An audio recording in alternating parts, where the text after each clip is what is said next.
ولا تؤمنوا إلا لمن تبع دينكم قل إن الهدى هدى الله أن يؤتى أحد مثل ما أوتيتم أو يحاجوكم عند ربكم قل إن الفضل بيد الله يؤتيه من يشاء والله واسع عليم। যারা তোমাদের ধর্মমতে চলবে তাদের ছাড়া আর কাউকে বিশ্বাস করবে না। বলে দিন নিঃসন্দেহে হেদায়েত সেটাই যে হেদায়েত আল্লাহ করেন।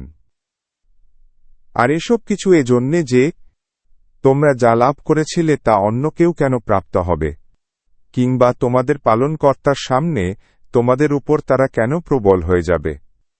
বলে দিন মর্যাদা আল্লাহরই হাতে, তিনি যাকে ইচ্ছা দান করেন এবং আল্লাহ প্রাচুর্যময় ও সর্বজ্ঞ।